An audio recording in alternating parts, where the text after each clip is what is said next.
Saturday Supercade was an animated TV show that aired in 1983 and 1984 for 2 seasons. The first season featured segments from Frogger, Qbert, Pitfall, Donkey Kong and Donkey Kong Jr., all arcade classics.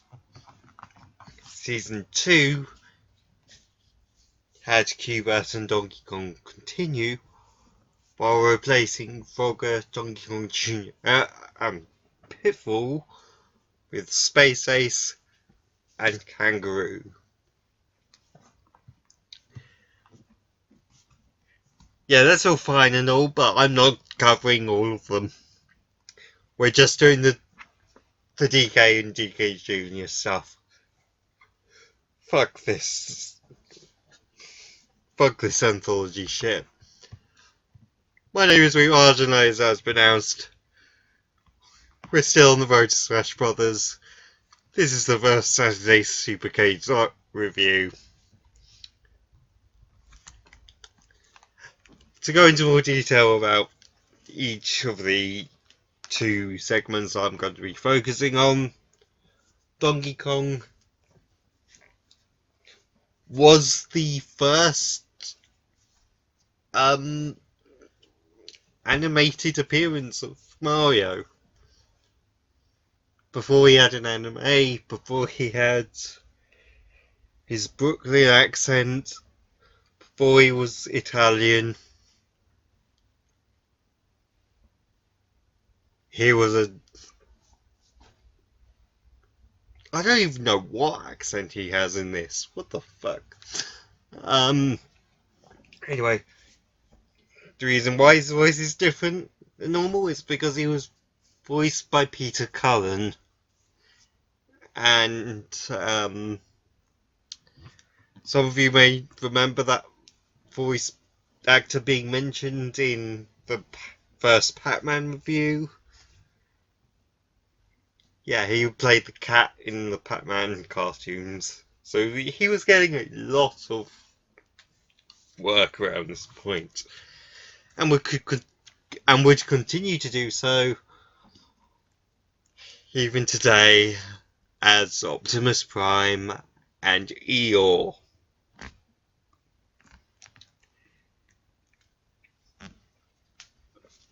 Emphasis on Optimus Prime because, well, we'll get to that later. Meanwhile, the titular Donkey Kong was voiced by a man named Soupy Sales. Can't really find much information about him, only that he was a old-timey pre-TV star that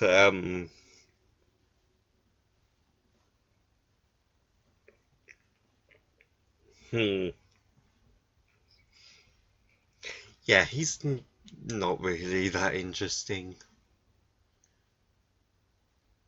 I mean, he was a comedian, so kid shows kind of his thing, really. Pauline, which she was called Pauline in this cartoon, which is odd, to me at least. It was voiced by a woman named Judy Strangis.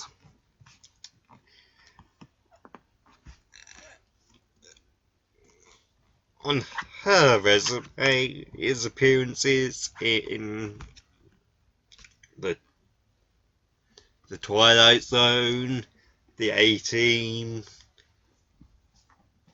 the 60s Batman show, since her brother was a production manager on the show,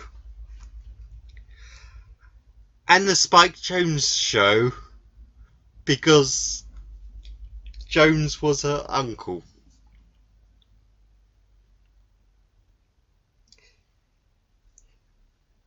So we have an old fart that I don't really care about. Sorry.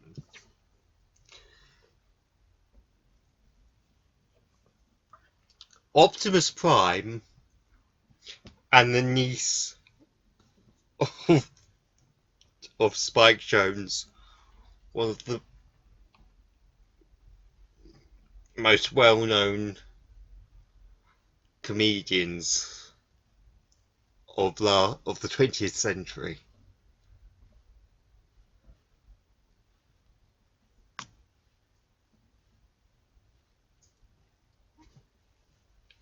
On a cartoon about a video game where a plumber tries to get his girlfriend back from a giant ape.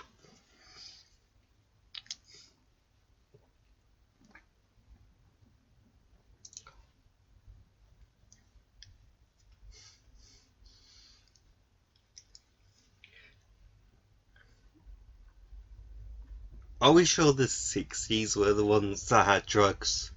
Because I'm pretty sure that this is a drug trip from the 1980s.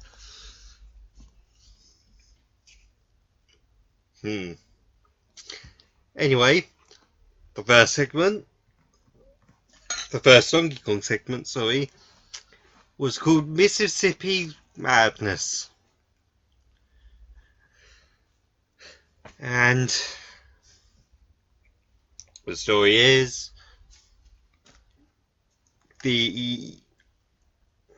there are some shady characters on board a ship. You know the ship. You know the type from the Mississippi, the steam water wheel type ship. Classic imagery. Shady characters on there. 3 of them, one of which is a blonde woman. Typical. They're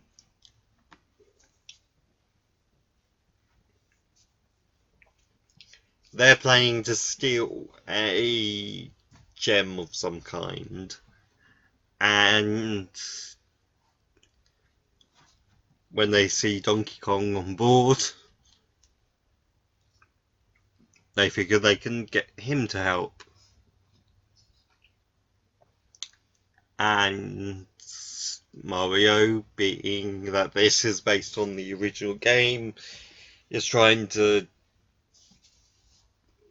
recapture him for the circus. It makes sense when you remember part of this was also ties into the Game Watch games, which we'll get to. I'll be covering those as part of the Game Boy era. Trust me, I haven't forgotten about them. So Pauline, still so weird to actually call her that this early.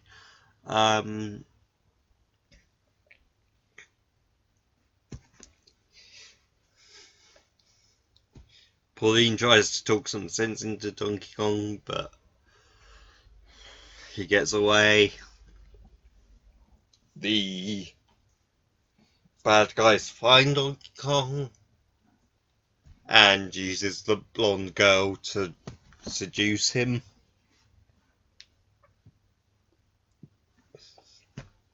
Look, it was the 80s. It was a different time.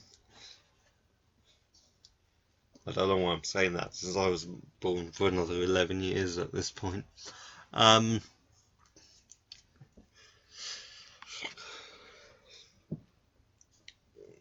So Donkey Kong goes to the museum, easily bypasses the 4 guards that are standing around the gem. Seriously, security. You've got to have at least one eye on that bloody gem at all times. Come the fuck on. So he gets in his hand. Mario and Pauline walk into the museum, see him. Pauline tries again to talk some sense into him. And then the police arrive and realise, oh shit, this giant ape has got our famous exhibit. We've got to capture him. So Donkey Kong, being Donkey Kong, grabs not only the gem, but Pauline, and swings up to the rafters. Cue a Donkey Kong Mario standoff like in the original arcade game.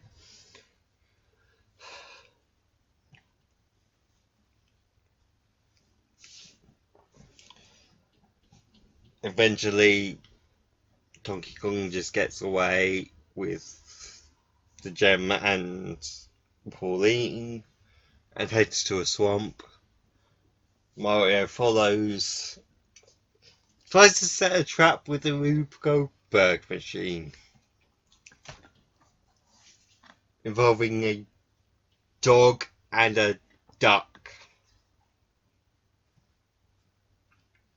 I'm not sure if that was intentional, but that's kind of interesting, considering one of the games on the list.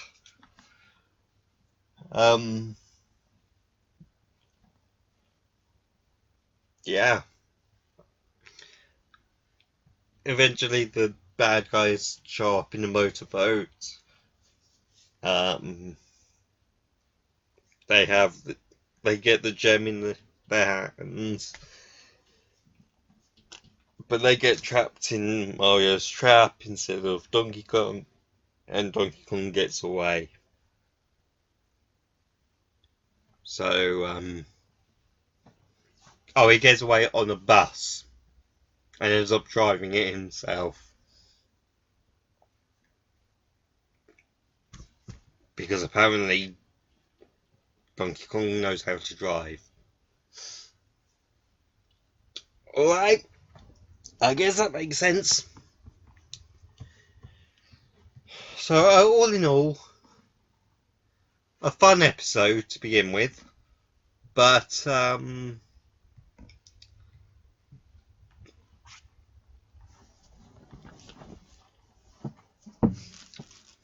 it would have been nice if there had been more of a introduction to the characters, because you wouldn't have known that they were trying to get Donkey Kong back to the circus, or that Pauline is an animal trainer in this. Yeah, that's never mentioned anywhere else as far as I can tell. Not on the wikis, not on manuals, not in the games. What the fuck? But the next segment I'm going to be covering as part of the series is the Donkey Kong Jr. stuff. Donkey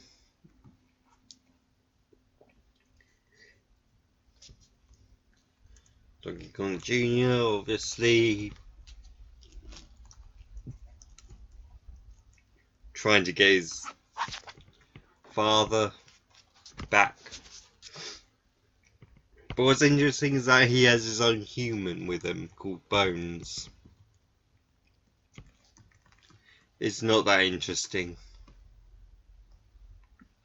At least he's not that interesting. But the monkey himself, that's kind of... It's interesting how they managed to work him into the plot of this.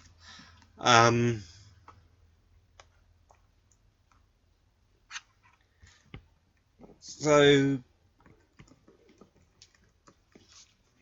Donkey Kong Jr. is voiced by Frank Welker.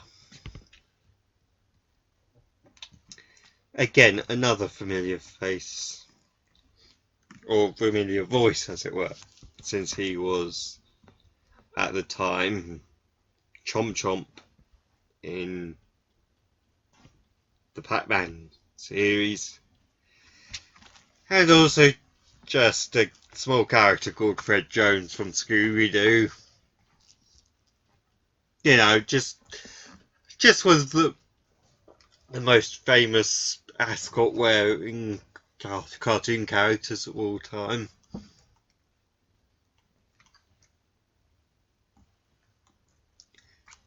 To the point where he's still voicing him to this day. On top of that, he's also been Abu in various Aladdin stuff. He's actually been in a lot of Disney stuff as well as Warner Brothers cartoons. So go look him up if you're really interested in all of that. Bones is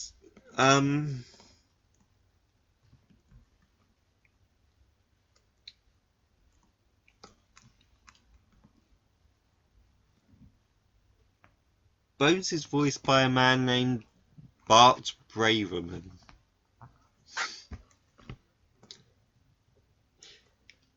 He doesn't have that much of a real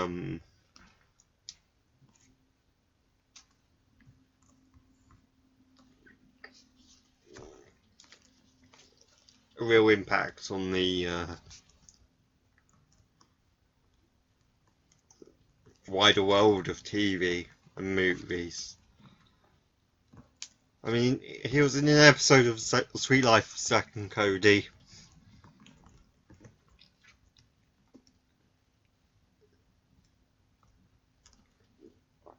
And he was in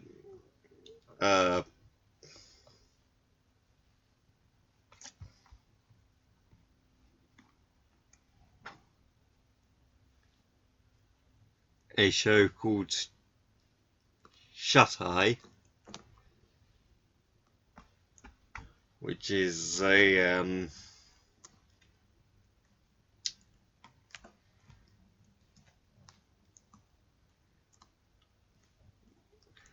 it's a show. That's all I can say about it. It's a crime drama fantasy show.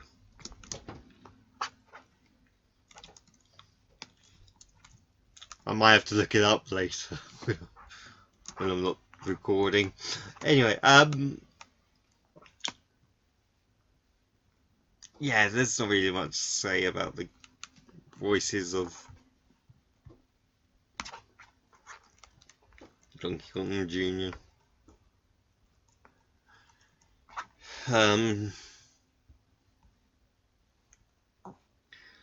So this first segment of Donkey Kong Jr. is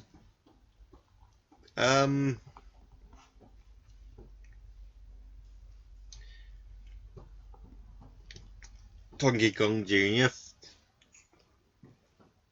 going to Texas,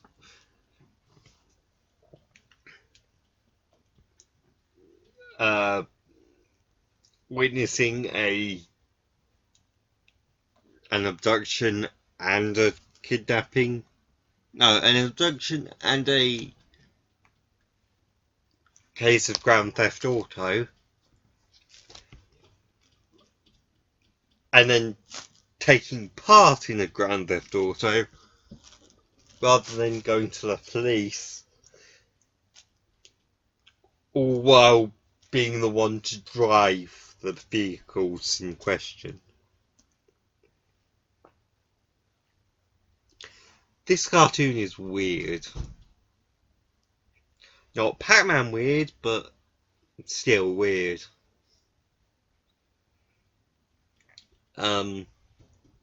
Also, this kid, this one that I've put on the screen right now, or honestly, has been on the screen since the beginning. That's a boy.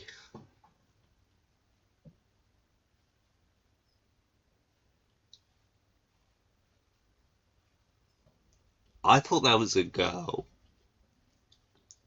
That should not. No, that. This is the 80s. You shouldn't be drawing boys in pigtails. Maybe in a ponytail because it's Texas, and you know what? It's the 80s. Fair enough, but not pigtails. Why?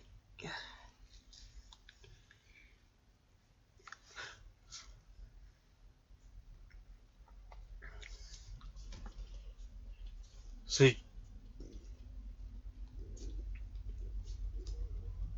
presumably the boy's father was kidnapped, well, abducted by the thieves.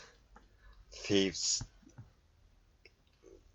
recruit Junior and Bones while they were disguised, even though Bones didn't wear a disguise, so what the fuck. And in the end, Junior saves the kid's father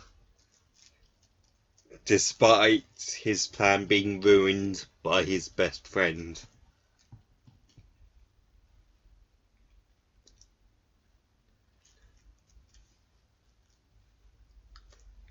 Like I said, this cartoon is weird. And I bet that this is going to be what it's like for the rest of the 13 episodes run. Which ends with an episode called Double or Nothing. Wait, Double or Nothing?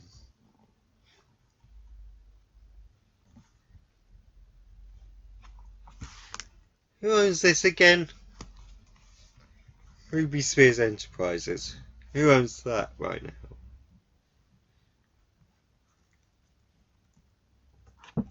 Warner Brothers. By thanks to being sold to Turner Broadcasting System.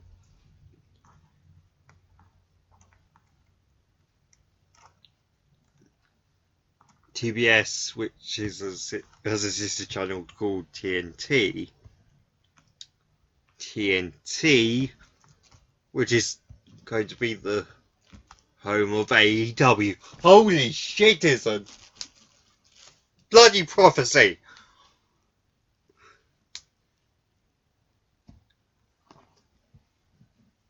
Fucking hell.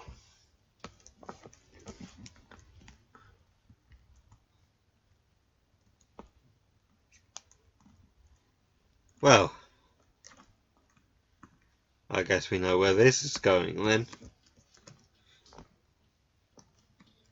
The WWE's gonna win. Oh, and the cartoon will be a failure. With it not being cancelled by the end of 1984, but we'll get to that when we get to it. Anyway, sorry that this episode took 2 days. Yeah, sorry, I kind of fucked up, honestly. But hey, at least it got done.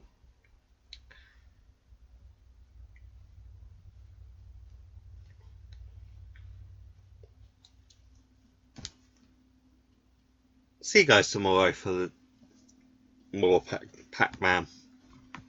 Oh, and don't forget to check out Assassin's Creed Brotherhood, since that started today.